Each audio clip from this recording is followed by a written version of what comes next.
Hey, Dad. You are 60 years old. Did you ever think, may sound a little morbid, but I don't want it to sound morbid. Did you ever think that you would get to 60 years? I did not. I did not. Both of my parents died at a young age, and when I was your age, I had no concept of what 50 or 60 or 70 years old looked like. Did not did not think I was going to live this long. Did 60 years feel long or did it feel short? A little of both, I guess. Now that I can think back, it's been 40 years almost since I've started my marriage, and that sounds like a really, really long time. But yeah, I just, my dad died at the age of 44, and my mom died at the age of 54. And I never, ever expected to live past what their ages were. 6 decades. Wow. Do you reflect on that ever?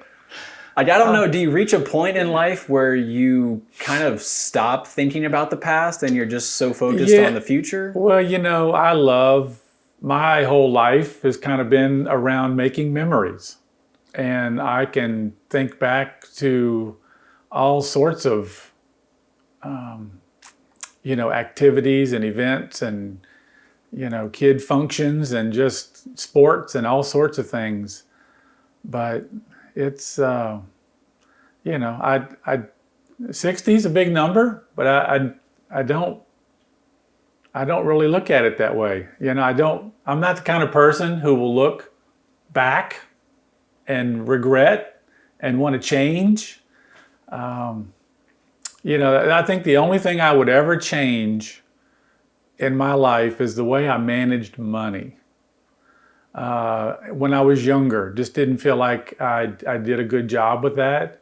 And, it's 40 years down the road, it's made a big difference. But when I was going through it, I didn't see myself living that long, and making money, spending money, was just, not, I don't know, it was just, I feel like I could have done better. So I just want to put in perspective, I am 27, so I've been alive for almost 3 decades. Okay. So you've been alive for twice that amount. Right. Now what I want to do is go back. Oh, wow. I want to go back to the beginning. Oh, wow. So let's talk about your childhood, your personal backstory. I know a decent amount, but there's probably some details that you haven't shared before. I may tell you some things you've never heard before. That'll be fun. So let's go back to the beginning. Tell me a little bit about your childhood and what that was like. Okay. Was born on a Navy base in Jacksonville, Florida. My dad was in the Navy. And at a young age, I moved to Atlanta, Georgia. And, started school, did sports. We did camping. We weren't very far from the Smoky Mountains, so we would drive up and do some activities like that. And moved to New Orleans when I was in 3rd grade. Moved to Slidell in 4th grade. Met some of my lifelong friends in 4th grade, and people that I still talk with and communicate with on a regular basis, that I met when I was very, very young. Been living in the same city since 4th grade. I know lots of people. And we always joke that you should run for mayor of Slidell because you've literally been here for so long. Do you think you'd ever run for mayor? I don't think so. I probably would enjoy it, but I don't think my wife would. She doesn't like, she doesn't like that type of environment. We make that joke because literally everywhere we go, we always run into somebody that you went to high school with, that you worked with, and that you know. My children would hate coming to Walmart with me when we would go grocery shopping because I would run into 15 or 20 people that I knew and would stop and talk to every one of them.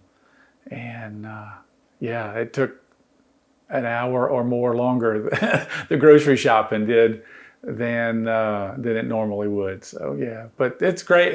I tell my kids all the time, you can never have too many friends. That is one of your many quotes. I Oh think yeah, we really should put together like a Google Doc of right. all the quotes that you have because there's so many. It'd be interesting to hear some of the comments from my kids, people I've surrounded myself with. Hear some of the hear some of the words that I've imparted to them.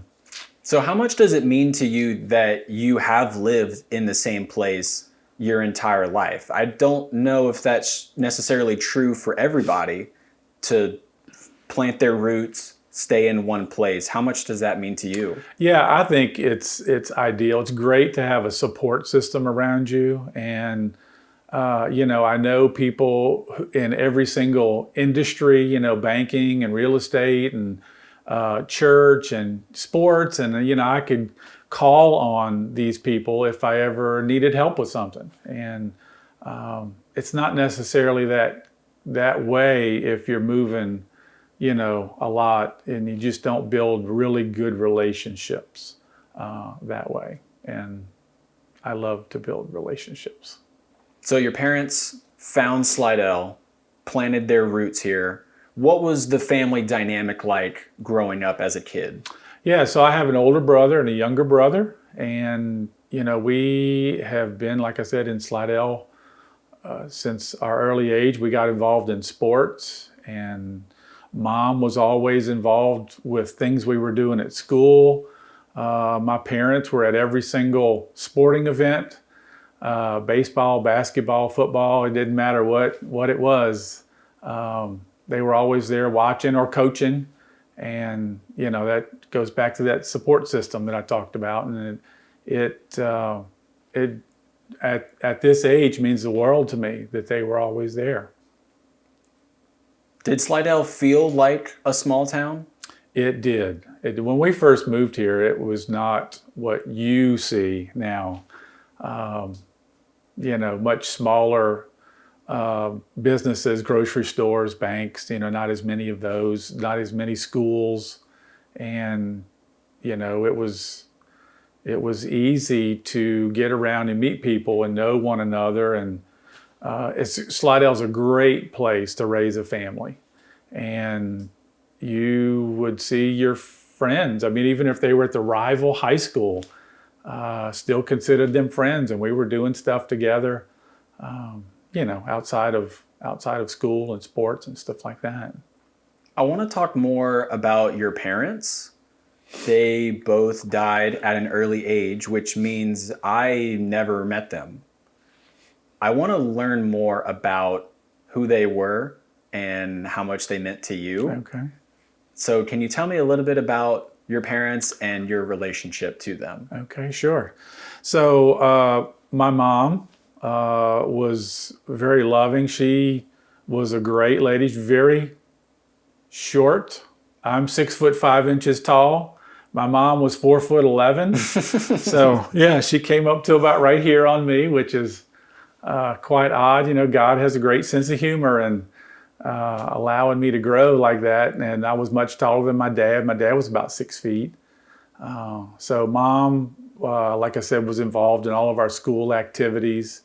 And my dad was an athlete in school, and he imparted a lot of that wisdom to us, and we were able to play quite a few sports. As we got older, he let us pick the ones we wanted, and that was great. Made a lot of friends that way. And he worked for Delta Airlines, so we were able to fly all over the country, all over the world even, because of that benefit. So that's pretty awesome to be able to do that.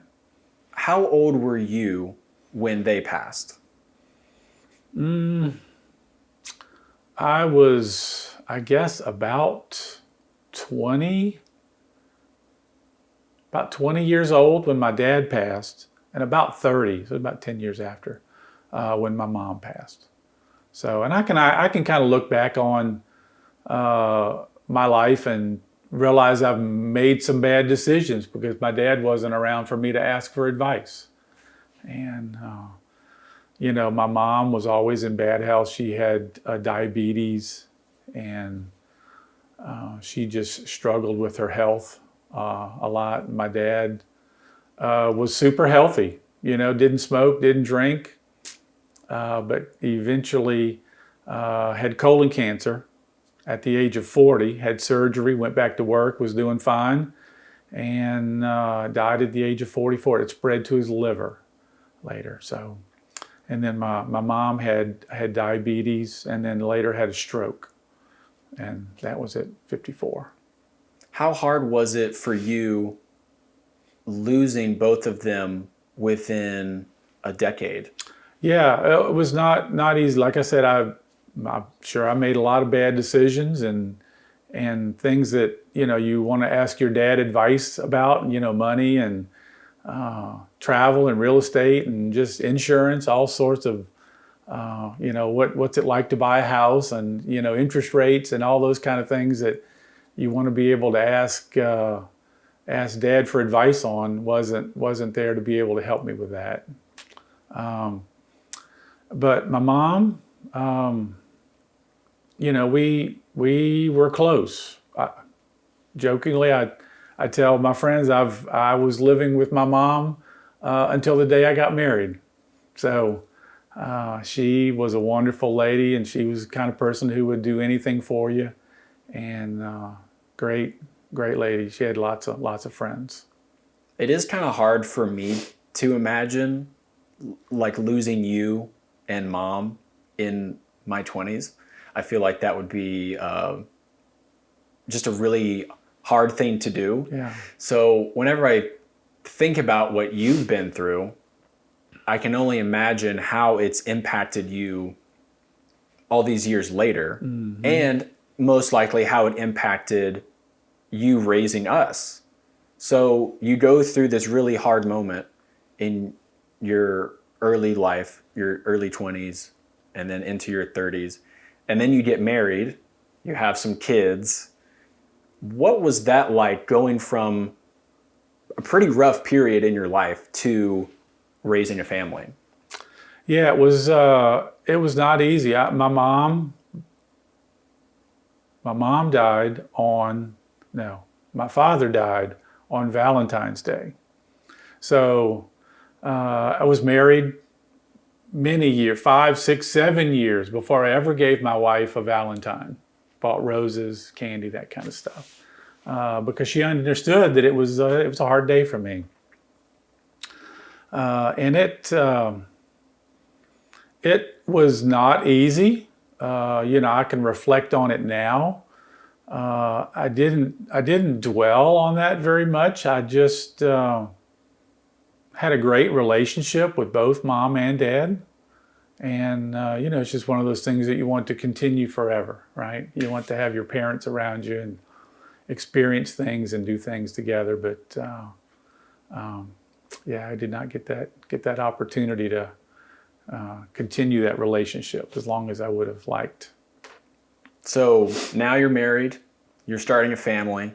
It's the early 90s at this point, right? Yeah. Tell me about the early 90s. Yeah. What's going on in your life? So one of the vivid memories I have of being a new father.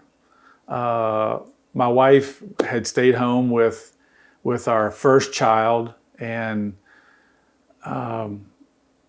I got the opportunity to watch my daughter by myself on a Sunday afternoon. She was about 6 months old. And I remember her being on her hands and her knees, just kind of lunging, just kind of making some movements. And I'm sitting here watching the football game, and Maggie went off. She was shopping and lunged herself, Madeline, our youngest daughter, lunged herself right into the bottom of the TV set. Huge bump on the forehead, and I was crying harder than she was crying. And sure enough, Mom came home, saw the bump, and it's just I started crying all over again because I was so unattentive at the moment. I was being distracted by a football game. So you learn lessons that way. But that was the first child. That was the first child. And then you popped out 4 more after Oh, that.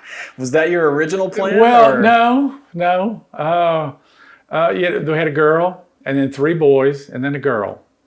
And we never really set a number when we got married. We just loved our family setting, and that when we got to the third child was the hardest because we had one child more than each of the parents, and once we got comfortable with the third child, we easily went to the fourth and even the fifth. But when my wife told me she was pregnant with our 5th child, I was like, oh, goodness. It was every couple of years, all through the decade of the 90s, we were having children. So I think we had 5 children. You think you had 5? We had, I know I had 5 children, but I think it was in about an 8-year span, 8, maybe 9-year span. So it was fast and furious, and don't regret a minute of it. It was difficult, for us as parents. It was difficult financially and time consuming, but God works all that kind of stuff out, and it has been an amazing life. It's all of my children have grown into some pretty amazing people. Yeah, I think number 4 was pretty good. I'm looking at one right now.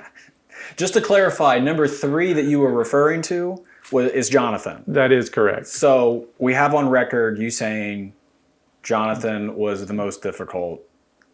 Just to throw that out there. So you were how old when you had your first child? So I got married at 21. I was, I guess, maybe 24 when the first child came along. So I'm 27 and Sammy is 25. Okay. And we're in that stage where we're seeing our friends have kids. We're seeing other family members have kids. We're getting questions about, hey, when's the first one coming? All these people there's a little bit of pressure. Sure. Social pressure, you could say, for us to have a kid. Yeah. And we're on the same page in that we're not ready and or interested right this second to do that. We will in the future. One day, we both want, that's going to happen. Whether it's through us or it's adoption or, there's options on the table. And we know we want kids at some point, just not right this second. So it is interesting having to go through this stage right now where we're seeing other people and it's happening for them and it's great. We're celebrating with our friends, but we're just kind of doing our own thing. Yeah, and that's a good thing. You don't want to get involved in something that you're not ready for, and it's being a parent's a big deal. I learned a whole lot of hard lessons. Being a brand new father, and like I said, not having my dad around to ask for advice, and we learned things the hard way. And I'd like to say that there's one particular book that I read or seminar that I went to that led me down the path of being, a good dad. But God just kind of gave me a direction, and I just felt like, at what we did was the right thing to do. And it's not being a parent is not easy. So you need to make sure you're ready for that. That's not a step you want to go into lightly. I am pretty excited to be a dad one day. I think our relationship and our dynamic has inspired me and filled me with joy to want to be a dad one day. Right. The way that you were my coach, the way that you were my mentor, you were my friend. Well, now you're my friend. You definitely weren't my friend when I was younger because you had to be my dad. That's you were right. a disciplined dad. That's right. But now that I'm older and I see the friendship dynamic that we have, I'm excited to be a dad one day. That being said, it's really hard to imagine having 5 kids in 2024. Just literally financially, like how I don't know in 2024. Yeah. Also, I understand that there's obviously a lot of time, a lot of emotions, a lot of intentionality that comes with being a good parent. Those things are like the behind the scenes things that you don't really think about beforehand. So I'm just trying to imagine what it was like to be a dad 30 years ago. Can you kind of walk me through what that experience was like? Yeah, I would say it was a lot easier to be a dad 30 years ago, just because of the dynamics of our society. You know, it certainly was not as expensive as it is now, and just the dynamics of our society, the way that people are raised, and you know, my mom and dad were married for decades and decades, and you know, we had no intention of ever splitting up as our marriage progressed. But yeah, it's hard. You know, you want to reflect on those things, you know, before you get into something. But I can say from a dad's perspective, you will make a great father. Thanks. Yeah. Yeah. And you will make a great mother. Sammy's behind the scenes for us today. Let's talk about, at this point, you're a young married couple raising a family, but this is also where your spiritual life takes off. So tell me a little bit about what happened. What led you to end up putting your faith in Jesus, and what was that like in the early days? Yeah, so I grew up always around church. I was christened Catholic. I was confirmed Lutheran. I was married Methodist and baptized Baptist. So you wore all the jerseys. Yeah. But I've been around the block spiritually. Yeah. So I was a young father, and we went to a presentation at church called Heaven's Gates and Hell's Flames. And, you know, I saw a completely different perspective of heaven and hell that I had never seen before. And I made a profession of faith at that night. January 22nd, 1994. I still remember the date. And it was life-changing. You know, it completely changed the way I wanted to raise my children and be a dad and a father. You know, I wanted to be a great husband, and you know, it just progressed into Bible study from there, and it progressed into me teaching a kid's Sunday morning class, and that progressed into coaching sports, and I would do that, coach sports in a godly way, and you know, every opportunity I could, I would try to bring you know, a Bible verse or Bible study or some type of Bible wisdom into whatever I was doing. This is a part of my life that is probably the most impactful and also the most memorable, because literally my entire childhood was 7 days a week we were at church. And the reason why is because we went to a church that also had a school. So First Baptist Christian School, we were there 5 days a week for school. And then on the weekend, we were up there for either upward basketball or some sort of youth event. And then Sunday morning, we were there. Yeah. So literally 7 days a week for the first 18 years of my life was church environment, Christian community, surrounded by friends and family that were a part of that. Yeah.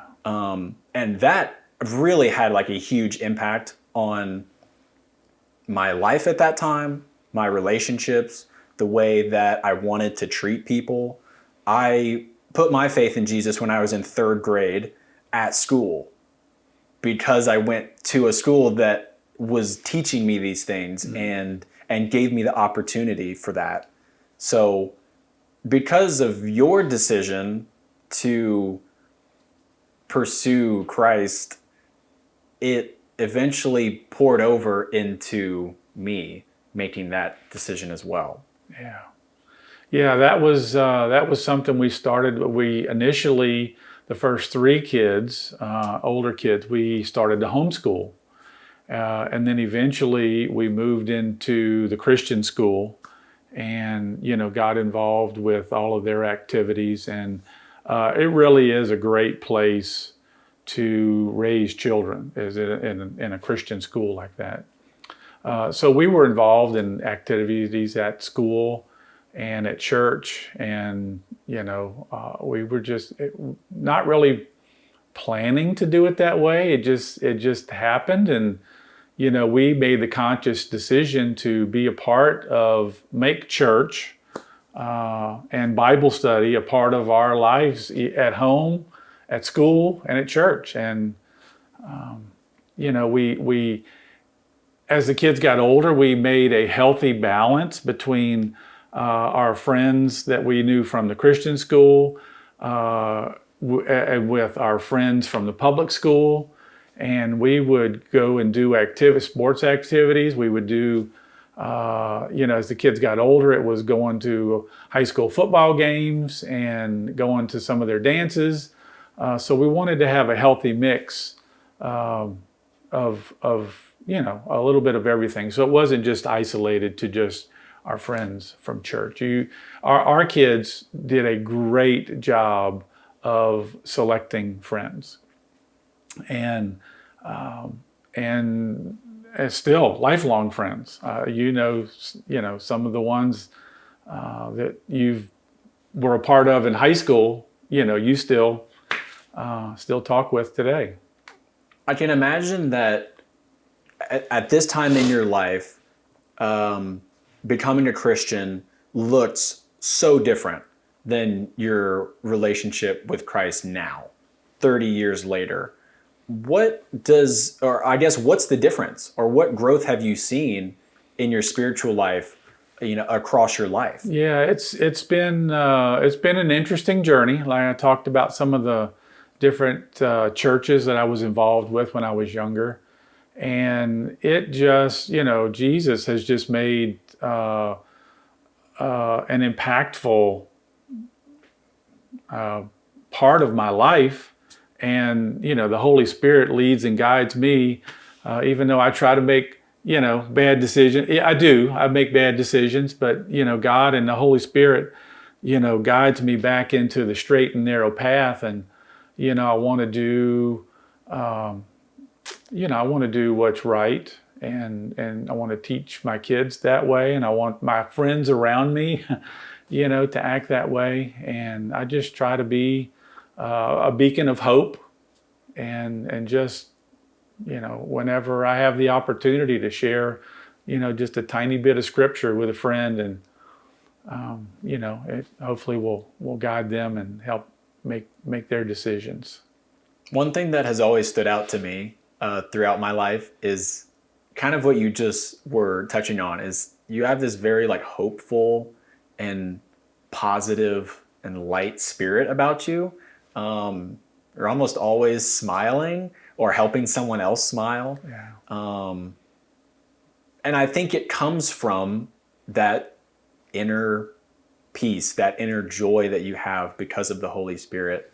So yeah, it's fun to watch you interact with people. I know you're an extrovert. Yeah. So you love just talking to people in general, but even just the way that you handle situations, the way that you can manage stress, your community can see that.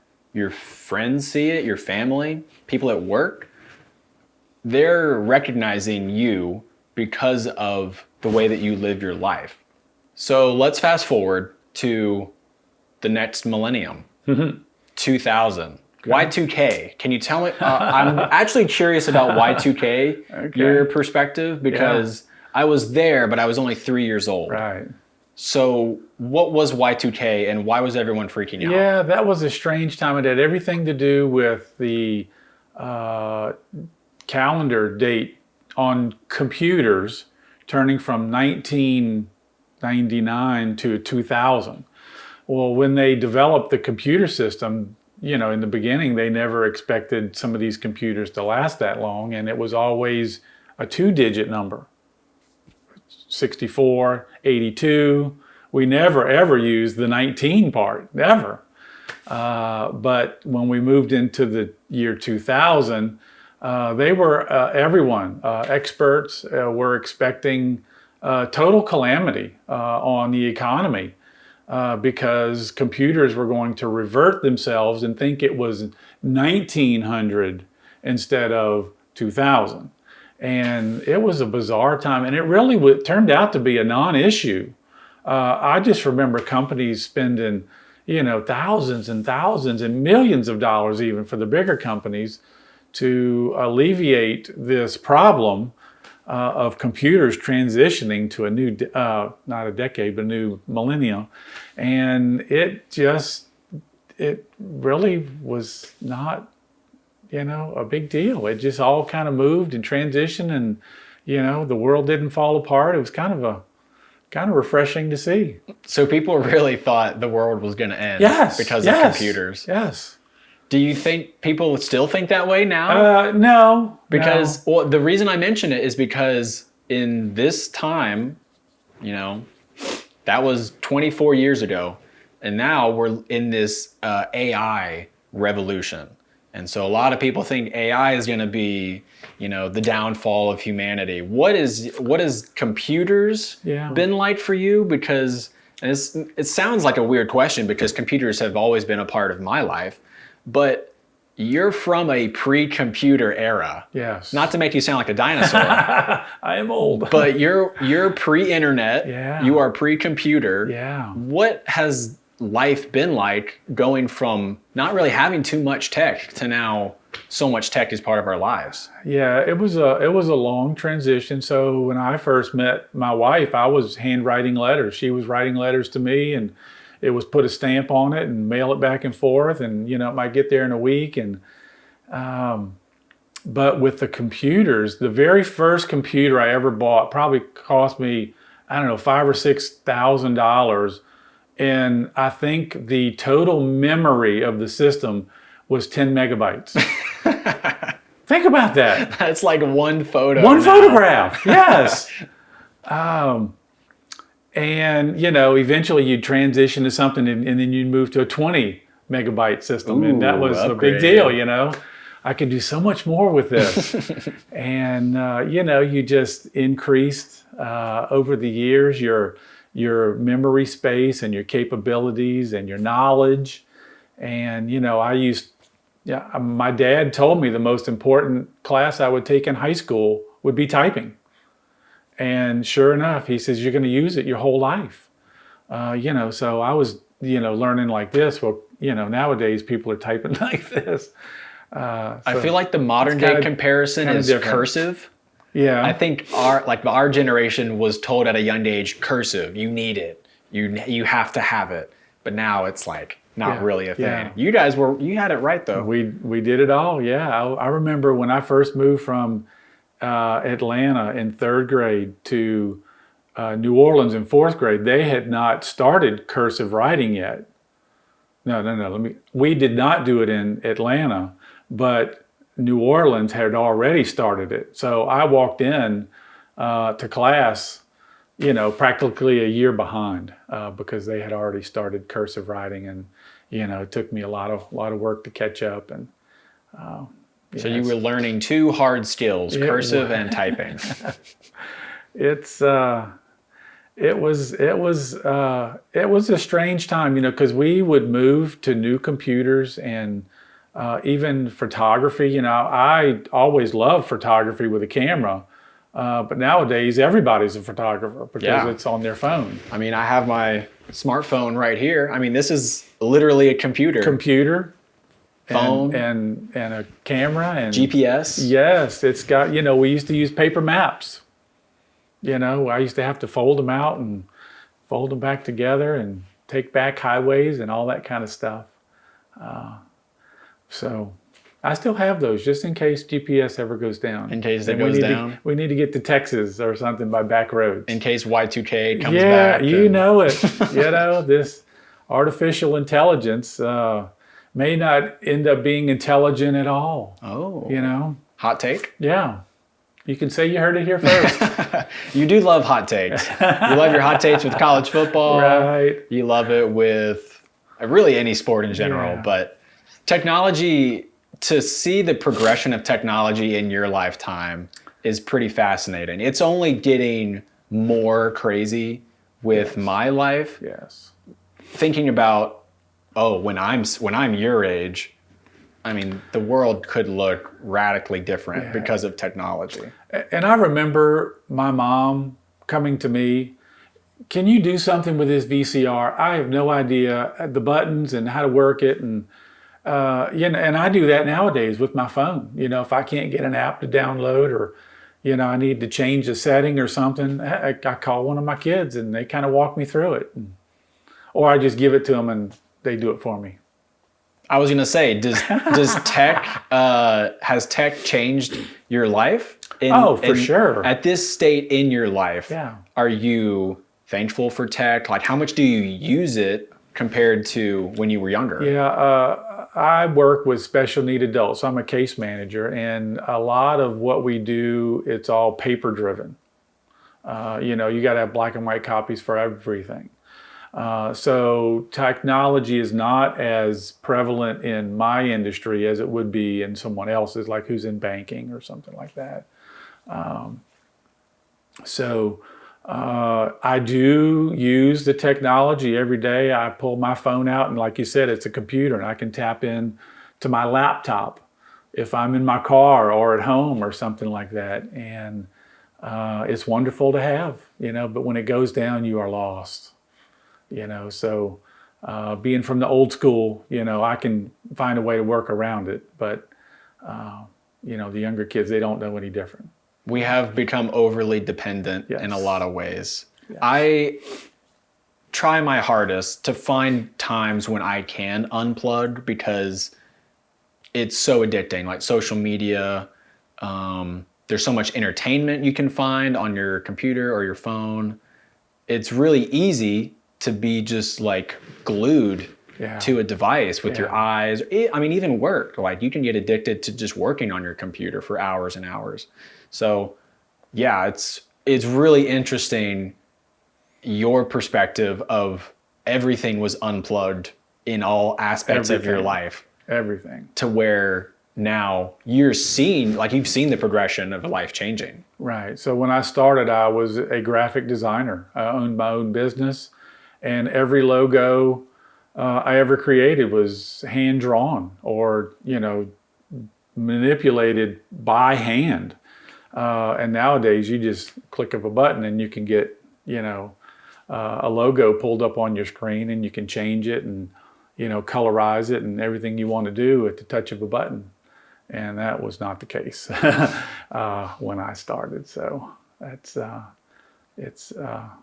you know, for my occupation, it's been vital, but it's changed. I went from being a graphic designer to working in parish government to working with special need adults. And, you know, it's been an interesting transition for sure, but, you know, I've reinvented myself several times over the years. Y2K was not the only historical moment that you've witnessed. I would imagine across 60 years of living in America, you've witnessed some pretty insane things.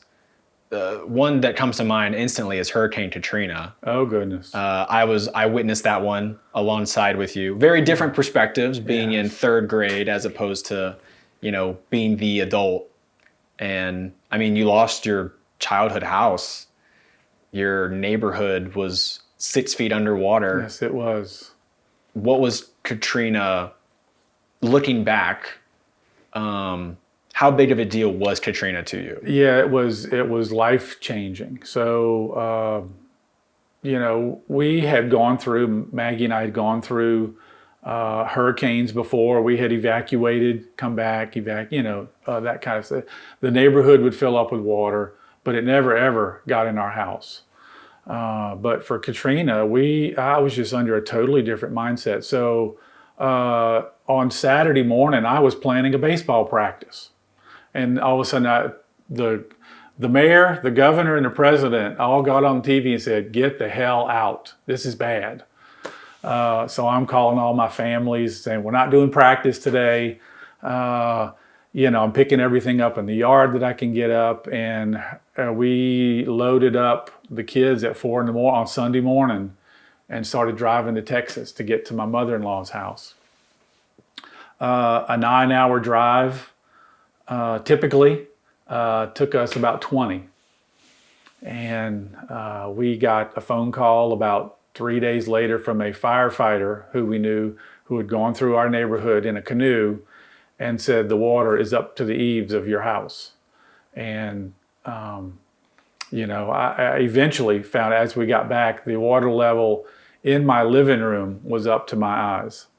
6 feet 2 inches of water in my living room. We lost everything. The only things that we salvaged were in our attic, and that's usually the junk that you don't really want. Your vehicle, all your appliances, your clothes, baseball trophies, things that we had collected since y'all were kids, and family heirlooms. Everything was gone in overnight. And we ended up staying in Texas for several months. We were in Salina, Texas, which is probably about an hour north of Dallas. And the families there just took such good care of us. They provided us with an apartment, and every single day, someone in that town would bring us dinner. And here, keep the crock pot. We know you're going to need one. Here's, pots and pans and knives and forks. And they would bring by beds and sofas.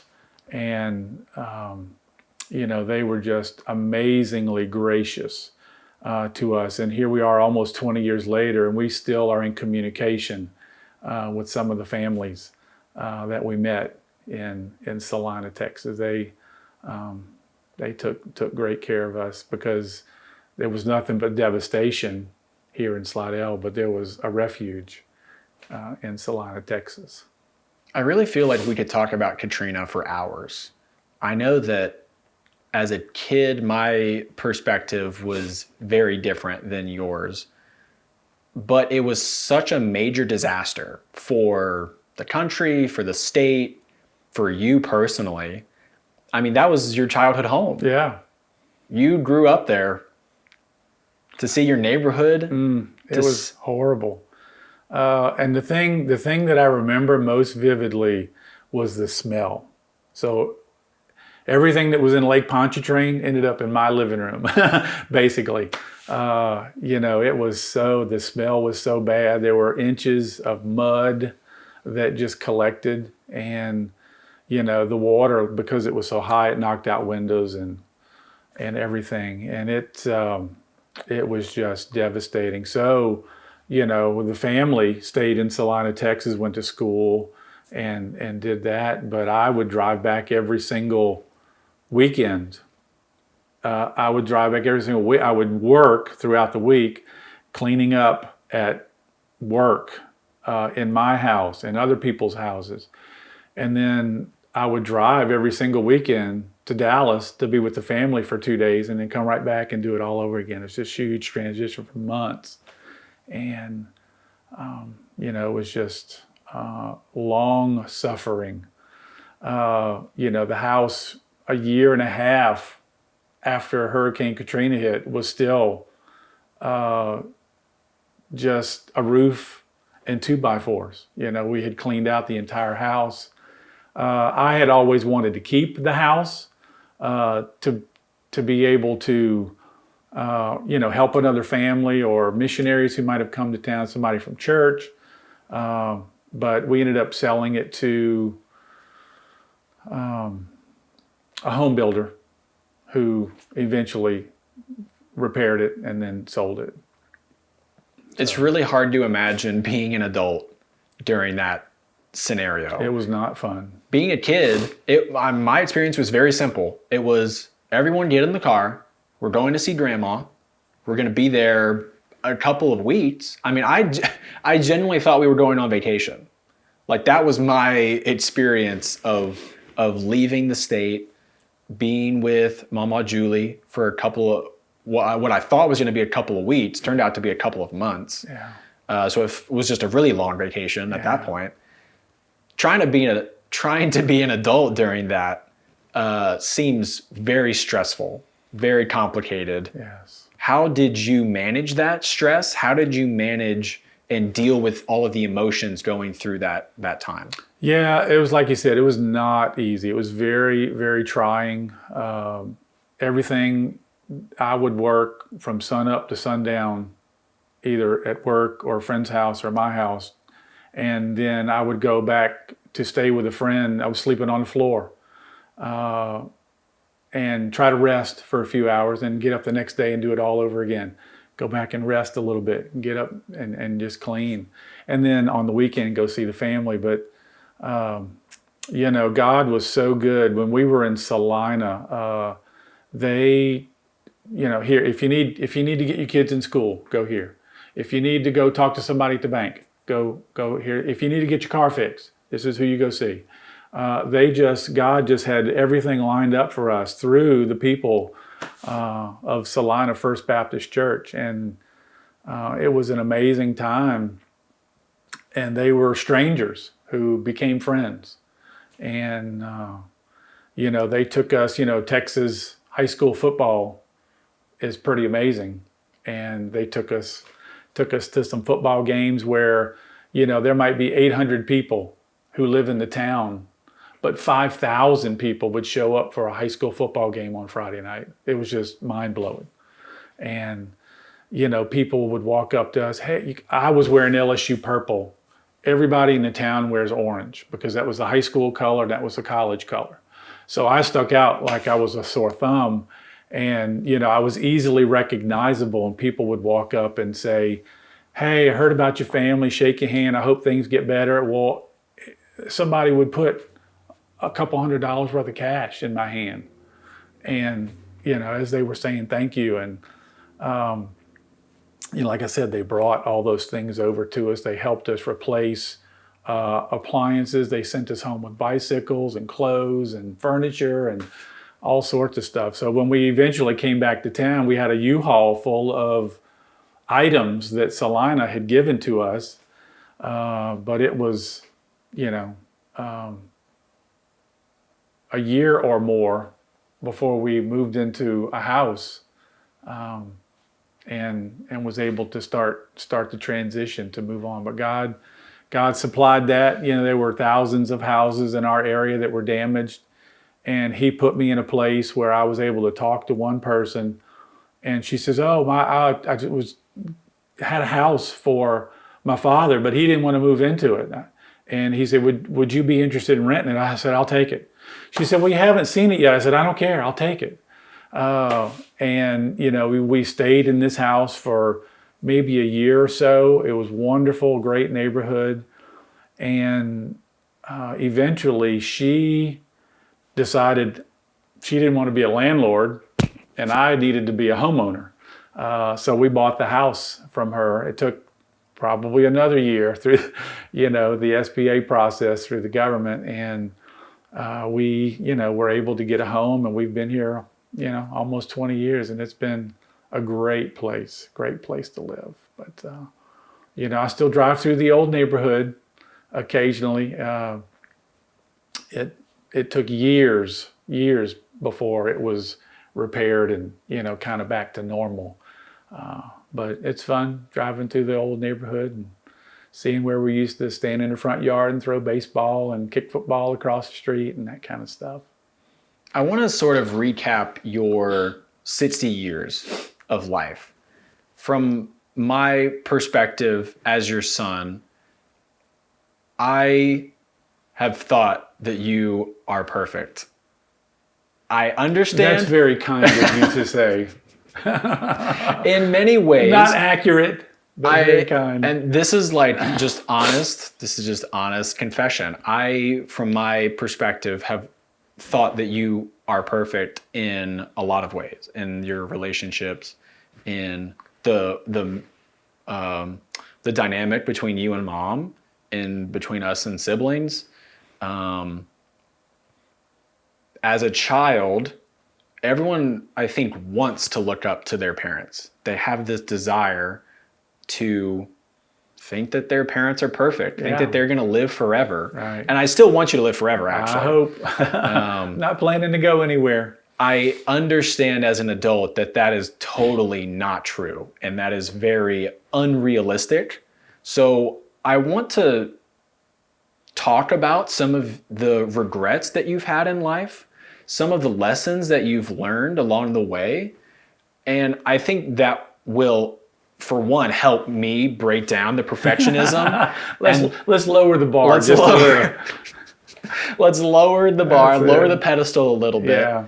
And I think it could possibly help other people who also maybe struggle with maybe idolizing people and seeing others as perfect in certain ways. Yeah. So let's talk about some regrets. Let's go back through some of these stories that we've talked about across the decades. Do you have regrets about any of these topics that we've touched on so far?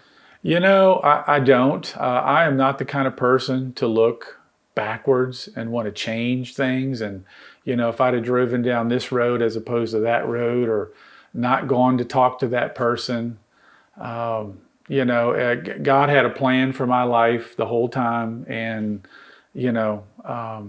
I certainly don't want to question decision making and that kind of stuff. The only thing I would, and I don't want to say it as a regret, I just wish that I would have done better at managing money. So mistakes, maybe not regret, because it seems like in the grand scheme of things, you're saying that God has led you down a path to where you have no regrets. You have made mistakes along the way, though. Maybe let's change it to what kind of mistakes? You were talking about finances. Well, since I'm so perfect, I don't remember any mistakes. Oh, okay. You just forgot those. That's it. Let's not talk. Let's change the subject. Certainly, I'm sure there are mistakes I made as being a father, as being a husband. I feel like I've done an adequate job of raising my children. But I don't know if there's anything specifically. I'm sure there is. If I thought about it long and hard enough, that there would be something. But what was it about finances that you had some? Yeah, I learned a lot when I was your age. When I was in my 20s, I learned a lot about managing money and real estate and insurance and investing and that kind of stuff. And I just didn't act upon it. And here I am, because I didn't think it was that big of a priority, because I wasn't planning to live, past 40s, in my 40s. It just didn't, it didn't dawn on me that I was going to live to be 60 years old or more, right? I still got a lot of living to do. But it's done, and you live with those decisions, and it's worked itself out, and I think that's the only thing that I would really be interested in going back and being better at. What lesson would you want to teach somebody about finances, since that's the one that really kind of stands out to you? Yeah, I just would try to impart some wisdom on family or friends, just about those things. Getting involved in paying off student loan and getting involved in starting a 401k, and how important that is when you're 20 and 30 and 40 years down the road, how that could escalate into something much larger. And saving over a period of time is crucial. It's really really good thing to do.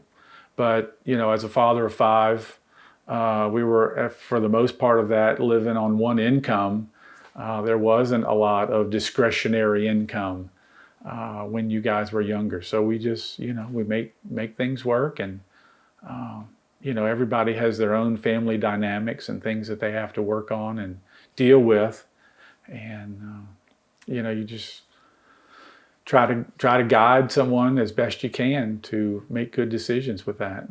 Because I'm in the early years of my marriage right now. We just celebrated 2 years last month. Yeah. What lesson can you share with me about leading as the husband in a marriage in those early years?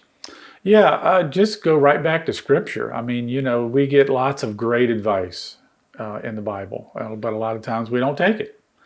And, just to be, you're called by God to be the leader of your family. And, you're the one responsible for making the final decision. I have told my kids on many occasions, you go get advice from everybody, your friends, your coworkers, your family, but you're the one who has to make the final decision and be responsible for that. And, it's good to seek advice from several sources. Don't just pick one. And then make that decision and stick with it. Don't regret it. And just keep moving. So when it comes to thinking about the past, thinking about the last 60 years, you're focused more on the best things. I am a glass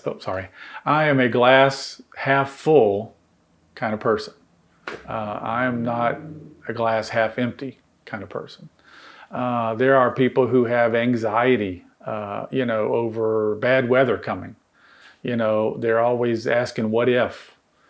And I just don't do that a lot. I'm a calm person. I don't get worked up when things aren't going right. And I try to remain, even with my temperament. And, I think it's a benefit. Maybe you could comment on whether that's a good or bad thing, but, hopefully it helps calm other people down when things aren't going right. Yeah, you do seem very level-headed, I think, throughout my life. The moments where I've acted up and you've had to discipline me, I'm like, it's my dad being dad, But it made sense that you had to step in and correct me or discipline me, or else I would just keep being stupid the rest of my life. Well, and I don't want to be stupid the rest of my life. And you do it in a loving way. There are other people who are very harsh on their kids, and they use harsh words to enact that discipline. And I just have not been that way. I don't curse, and I don't curse in front of my friends or at work, even with my best guy friends. I just don't. Well, there was that once. We won't keep that part. Do you know the story? Just kidding. We're gonna keep it in. What's the story? When I was Jonathan took me to the Masters golf tournament, and we're walking around, and I'm just in awe of everything that I'm seeing. And we get all the way down to the bottom of the hill. He says, "Dad, do you realize you are at Augusta National Golf Club in Amen Corner?" And I looked around. I said, this is awesome. Should I keep that in? You are definitely going to need to bleep that. I will bleep it. So to prove the point that you don't really curse, Yeah. you went out on a limb this one time. It was that one time. I just kind of blurted out an expletive that you were just so excited. I didn't know was coming, but it just came out. That's really funny. Also, because I know that you would never say that in a normal situation. Yeah. But because you were so excited, I think your humanity came out. That's what it was. The moment of a lifetime. That's a little bit more about me lowering the bar of your expectations. We'll just keep lowering the bar. Okay, it's coming down a little bit more. 60 years of life. It's a long time. It's been a good but it's life. A fast time. Yeah. I remember one of my favorite movie lines. What was... I'm trying to remember the name of the movie. Lions? Secondhand Lions? Secondhand Lions, thank you. At the very end, he was talking about all the amazing stories that the guy had done. And he said, he lived. He really lived. And it's been a great life. I love looking back at the memories of the good things, look forward very hopefully and positively moving forward. And I hope I can instill some hope and positivity to people around me. That was something I remember reading recently. Give what you can, help what you can, love who you can. I feel like that's a very good summary of your life. It is going to be really hard to, I think, live up to the bar that you've set. I know we've been knocking the bar down a little bit, but it's still at a level to where you inspire me, you motivate me, your love as a father growing up, your friendship as my dad as an adult has been really just a huge blessing on my life. The leadership, the example that you've set with your marriage to Mom and how you've just always been there. You've been so supportive over my 27 years. I'm hoping to live to 60, honestly, because, sorry, my throat is like broken, I think. I truly want to live to be 60 because of the role model that you've been in my life, the example that you've set. I would love for you to live another 60 years. Woo! If you're down for it. 60. Gosh, that would make me 120. Wow. Do you want that or no? Gosh. I love you, Dad. I love you, son. Thank you for sharing your story with me. It's been a good day. Look forward to many more in the future with you. That's it. Love you. I love you.